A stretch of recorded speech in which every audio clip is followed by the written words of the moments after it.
Hello बच्चों, the question is the following figure diagram belongs to the human sperm. Identify the A, B and C. A acrosome B 46C mitochondria, B A acrosome B 23C mitochondria, C A lysosome B 23C mitochondria and D A acrosome B 23 and C spirillum. Okay, तो let's see. Human sperm का structure दिया और उसमें ABC दिया है, वो हमें क्या करना है, आइडेंटिफाई करना है। तो सबसे पहले स्पर्म्स क्या होता है?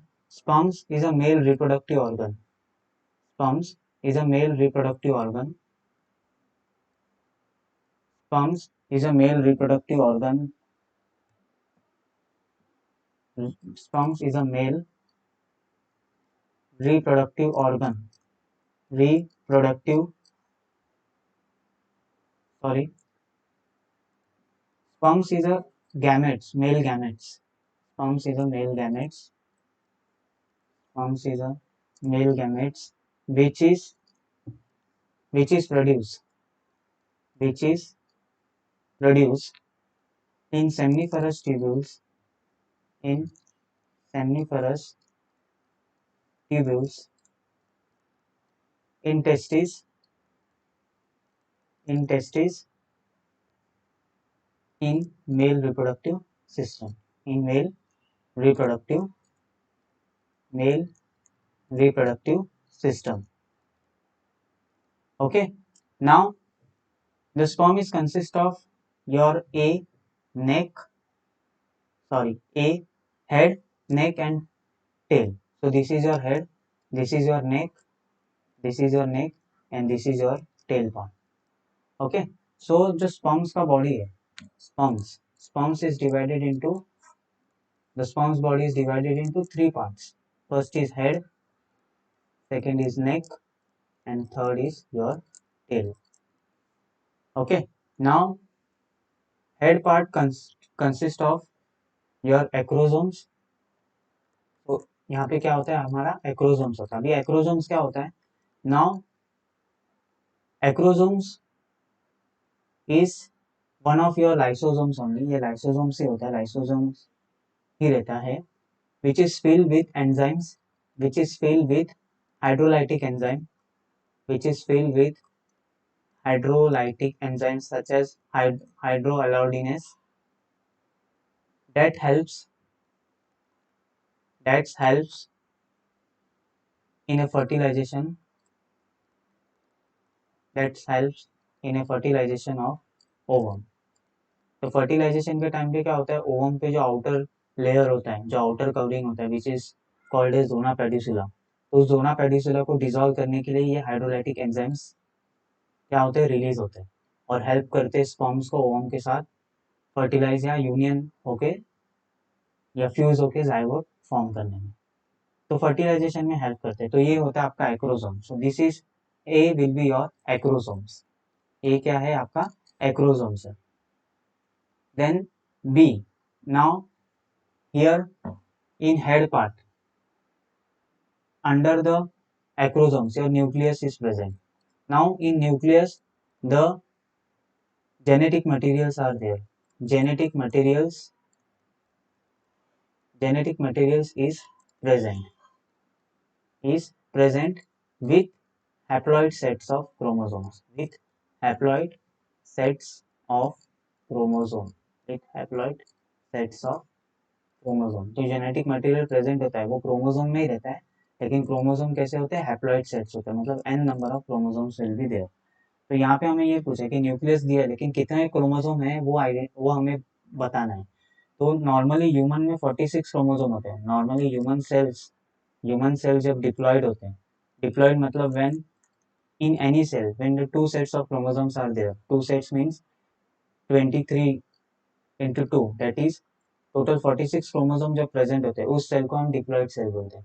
तो जब ये डिप्लॉयड सेल मियोसिस में जाते हैं, मियोसिस सेल डिवीजन में जाते हैं, तो ये क्या फॉर्म करते हैं, हैप्लॉइड सेल्स फॉर्म करते हैं. हैप्लॉइड सेल्स जिनमें क्या होता है, half set of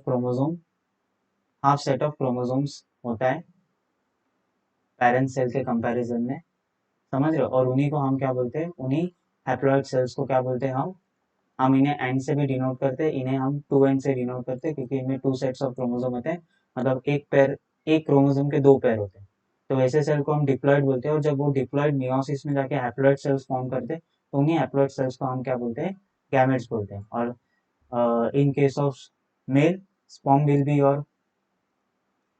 sperm is your haploid cell, and in case of female your ovum is your haploid cell। ठीक है, fine.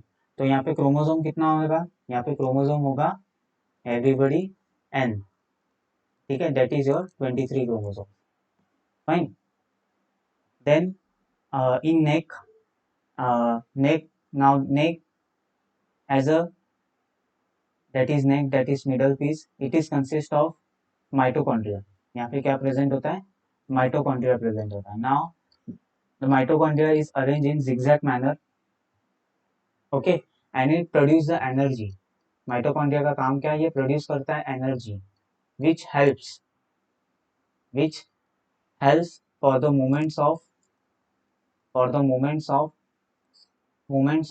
Tell movements of tail that facilitate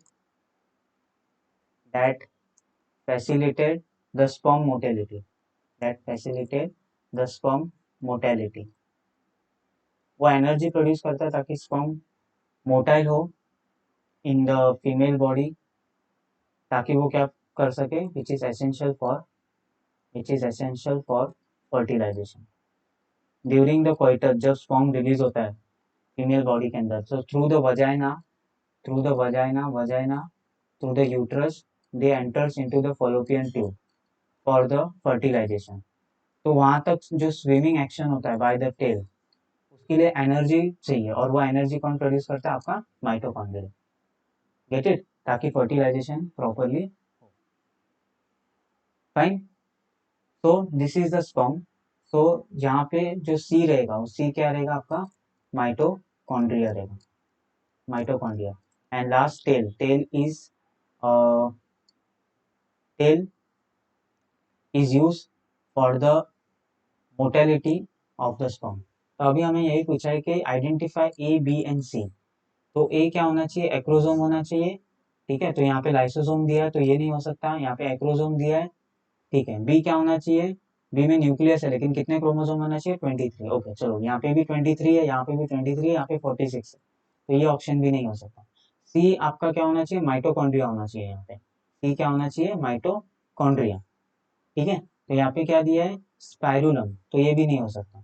A acrosome, B में कितने, मतलब nucleus में कितने क्रोमोसोम होने चाहिए, 23, क्योंकि ये हैप्लॉइड सेल है which form by the meiosis, और इसी को हम गैमेट्स बोलते हैं। यहाँ पे 23 क्रोमोसोम होने चाहिए। और सी क्या होना चाहिए आपका, माइटोकॉन्ड्रिया, जो एनर्जी प्रोड्यूस करता है which is use for the motility of the sperm inside the female reproductive part. तो आपका बी आपका क्या है, यहाँ पे राइट आंसर है, ओके। आई होप आपको समझा होगा ये question. Thank you and best of luck.